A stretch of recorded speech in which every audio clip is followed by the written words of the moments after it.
श्रीनगर में G20 की एक बहुत इंपॉर्टेंट मीटिंग होने वाली है। इस बैठक के दौरान आतंकी साजिश की आशंका जताई गई है। खुफिया विभाग का अलर्ट है कि सम्मेलन वाली जगह पर और श्रीनगर में आतंकियों ने अटैक की साजिश रची है।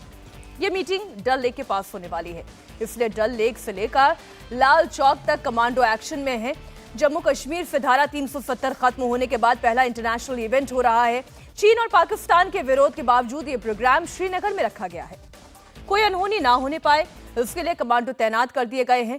डल लेक के अंदर कमांडो दिख रही हैं। श्रीनगर के चप्पे चप्पे पर कमांडो का सर्च ऑपरेशन भी चलाया जा रहा है, जिसकी 3 तस्वीरें इस वक्त आप इंडिया टीवी पर देख रही हैं।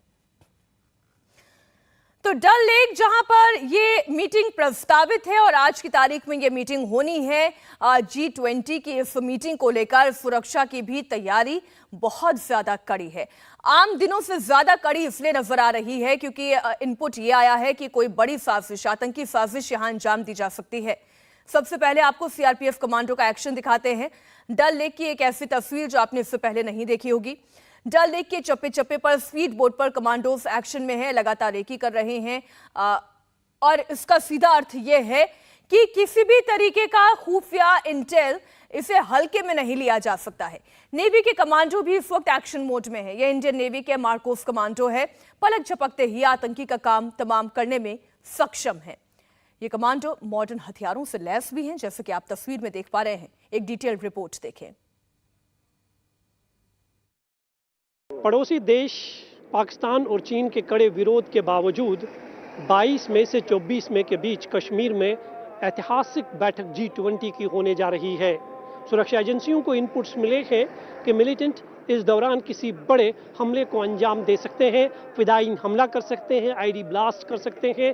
ख़ास तौर पर जो वेन्यू है SKICC, वहाँ पर किसी बड़े हमले को अंजाम दिया जा सकता है। इसलिए इंडियन नेवी के कमांडोज को जो है तैनात किया गया है। करीबन 10 टीमें ऐसी है जो NSG और नेवी कमांडोज की है, जो डल लेक, क्योंकि डल लेक के पास में ही SKICC का वेन्यू है, उनको तैनात किया गया है। तो मेरे सामने आप ये डल झील की तस्वीर देख सकते हैं। इंडियन नेवी कमांडोज जो है वो लगातार जो है इसमें गश्त करते हुए आपको दिखाई देंगे, क्योंकि इनपुट्स मिले हैं कि मिलिटेंट्स जो है आसपास में किसी बड़े हमले को अंजाम दे सकते हैं। इसलिए पहले से ही जम्मू कश्मीर पुलिस, CRPF और आर्मी ने जो है चप्पे चप्पे पर जवानों की तैनाती की है। खासकर जो वेन्यू SKICC है उसको सुरक्षा छावनी में तब्दील किया गया है ताकि किसी भी तरह की कोई अप्रिय घटना ना घटे। तो ये तस्वीर आप देख सकते हैं, ये इंडियन नेवी कमांडोज के जवान हैं जो लगातार यहाँ पर गश्त कर रहे हैं। करीबन 10 टीमें ऐसी बनाई गई है और इनके साथ में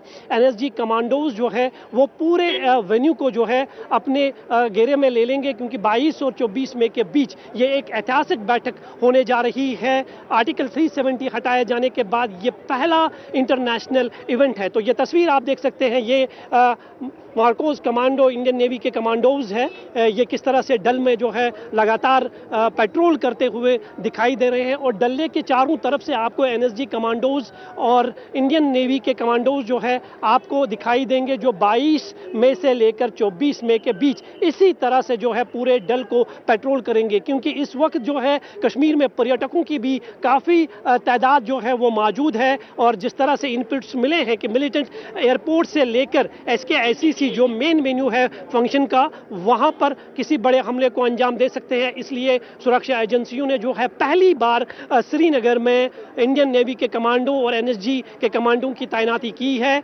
लाल चौक में NSG कमांडोज ने जो है आज वहां पर फ्रिस्किंग की, होटल्स की छानबीन की, क्योंकि ये इनपुट्स है कि मिलिटेंट्स किसी बड़ी इमारत या होटल के अंदर में जो है घुस सकते हैं, फिदायीन हमला कर सकते हैं। इसलिए इस इवेंट को सफल और कामयाब बनाने के लिए जो है हर मुमकिन प्रयास किए जा रहे हैं, क्योंकि मिलिटेंट्स की तरफ से ये इनपुट्स मिले हैं, जिसको देखते हुए कहीं स्कूल जो है वो फिलहाल बंद कर दिए गए हैं, क्योंकि ये भी खबर थी कि मिलिटेंट्स जो है किसी स्कूल में घुसकर बच्चों को होस्टेज बना सकते हैं।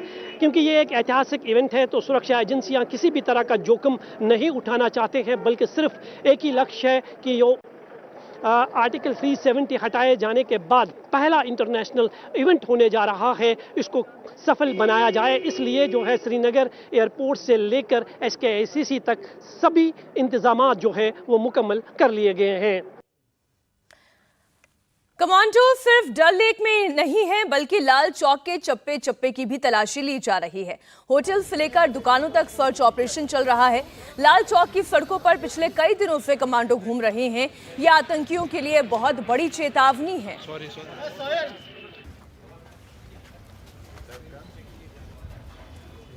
ये तस्वीरें आप देखें, लगातार जिस तरीके से सर्च चल रहा है, कमांडो एक्शन अब ये क्यों हो रहा है, आपको इसकी वजह भी समझाते हैं। दरअसल आत्मघाती हमले का खतरा है, आईडी ब्लास्ट का भी खतरा है। जहां सम्मेलन होना है वहां तो ये चिंता है ही कि कोई बड़ा हमला हो सकता है, लेकिन डल लेक में हमला हो, क्योंकि सम्मेलन वाली जगह पर झील बहुत ही पास है। स्कूल में हॉस्टेज बनाने की साजिश भी हो सकती है। होटल और बड़ी इमारतों को भी टारगेट किया जा सकता है। इसलिए आप देख रहे हैं कि डल लेक में जहां पर मार्कोस कमांडोज की तैनाती है, तो वहीं लाल चौक के आसपास भी लगातार कमांडोज अपनी निगरानी बनाए हुए हैं। स्कूल को बंद कर दिया गया है। हमारे साथ देवेंद्र लगातार बने हुए हैं।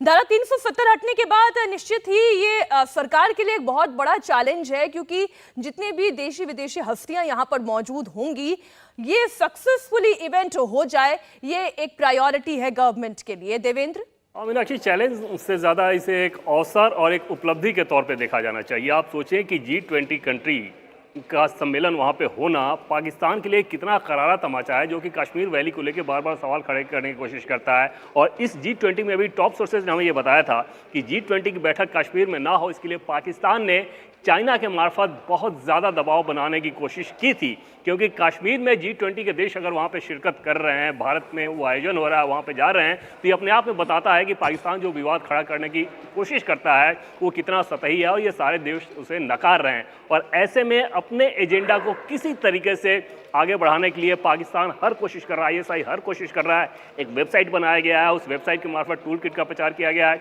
पाकिस्तान के जितने एम्बेसी हैं वहाँ भेजा गया है। साथ ही साथ जो आतंकी गतिविधियाँ हैं, ISI को किसी तरह से सक्रिय, उन आतंकी जो उनके स्लीपर सेल है उनको सक्रिय किया गया कि कुछ ऐसा करो जिससे इस आयोजन पे कुछ कालिक पुते। लेकिन समझा जा सकता है कि जम्मू कश्मीर प्रशासन हो या केंद्र का गृह मंत्रालय हो, जो हमारे सुरक्षा बल हो, किस प्रकार से इस आयोजन को सफल बनाने के लिए लगातार पूरी व्यवस्था कर रहे हैं। और कोशिश ये है, हमें टॉप सोर्सेज ने हमें ये बताया कि कोशिश ये है कि सुरक्षा के जो भी इंतजाम किए गए हैं, जैसे 3 टियर अरेंजमेंट किया गया है। सबसे पहले NSG का एरिया डोमिनेंस होगा, यानी कि सबसे पहले स्कैनिंग वही करेंगे, एरिया डोमिनेंस उनका होगा। उसके बाद CRPF, फिर जम्मू कश्मीर पुलिस, और इसके अलावा एंटी ड्रोन इक्विपमेंट्स भी इस्तेमाल किए गए हैं। इधर से सुरक्षा बलों के पास बहुत हाई क्वालिटी के ड्रोन उपलब्ध कराए गए हैं ताकि उन्हें किसी प्रकार की दिक्कत ना हो। तो लेकिन इन सबको करने के साथ साथ कोशिश ये की जा रही है कि जनजीवन पूरी तरह से सामान्य रहे। ऐसा बिल्कुल ना हो कि इतनी सुरक्षा व्यवस्था के चलते जो जम्मू कश्मीर का आम जनजीवन है वो किसी प्रकार से प्रभावित हो। तो कुल मिलाकर एक बहुत बड़ा मैसेज देवेंद्र ये भी है कि भले ही यहाँ पर खतरा क्यों ना हो, भले ही टूल किट क्यों ना तैयार की जाए, लेकिन जगह परिवर्तित नहीं की जाएगी, क्योंकि सरकार एक स्ट्रॉन्ग मैसेज देना चाह रही है कि हम मीटिंग करेंगे, वहीं करेंगे जहां वो चाहते हैं और अपनी शर्तों के आधार पर करेंगे। मंसूर मीर भी हमारे साथ जुड़ गए। मंसूर, हमने आपकी रिपोर्ट देखी, 3 लेयर सिक्योरिटी की जो व्यवस्था की गई है वो हमने देखी, लेकिन वहां के लोकलाइट्स को किस तरीके से समझाया गया है? आपने जैसे जानकारी दी कि स्कूलों को भी बंद करने का आदेश दे दिया गया जिससे कि कोई हॉस्टेज सिचुएशन ना हो, तो वहां पर इस वक्त श्रीनगर में और क्या क्या तैयारियां की गई? देखिए मीनाक्षी, जम्मू कश्मीर से आर्टिकल 370 हटाए जाने के बाद ये पहला एक ऐतिहासिक इवेंट जो है कश्मीर में होने जा रहा है, और 22 से 24 मई के बीच इस इवेंट के लिए जो है पहले से ही सारी तैयारियां मुकम्मल कर ली गई है। श्रीनगर शहर को स्मार्ट सिटी में तब्दील किया गया है। खासतौर पर जो सबसे बड़ी चिंता रहती है वो सुरक्षा की रहती है, तो सुरक्षा के भी सारे इंतजाम किए गए हैं, क्योंकि आशंका जताई जा रही है कि इवेंट के दौरान 22 से लेकर 24 मई के बीच या उससे पहले मिलिटेंट्स जो है किसी बड़े हमले को अंजाम दे सकते हैं। खासकर वो फिदाइन हमला कर सकते हैं, आईडी ब्लास्ट्स कर सकते हैं, ताकि वो अपनी प्रेजेंस दिखा सके कि कश्मीर के हालात जो है वो ठीक नहीं है। लेकिन इस सब से निपटने के लिए जो है पहली बार मार्कोस कमांडोज को जो है तैनात किया गया है, NSG को बुलाया गया है। करीबन 10 टीमें ऐसी है जो एयरपोर्ट से लेकर SKICC जो डल लेक के पास में है, जहां पर मेन फंक्शन होने वाली है, वो उस पूरे इलाके की निगरानी करेंगे। उसके अलावा जम्मू कश्मीर पुलिस, आर्मी और CRPF जो है वो लगातार डे और नाइट की पेट्रोलिंग कर रहे हैं। हर शक्ल को, हर चीज को जो है आखिरी शक्ल दी जा रही है। खासकर जो सुरक्षा का बड़ा मामला है, जो चुनौती है, जो इनपुट्स सुरक्षा बलों को मिले हैं कि बिल्कुल मंजूर, आप नजर बनाए रखिएगा। देवेंद्र, आप भी नजर बनाए रखिएगा इस मीटिंग पर। फिलहाल बहुत शुक्रिया पूरी जानकारी के लिए आपका। इंडिया टीवी हर वक्त हर जगह डाउनलोड करने के लिए सर्च करें India TV news Google play store या ऐप स्टोर पर।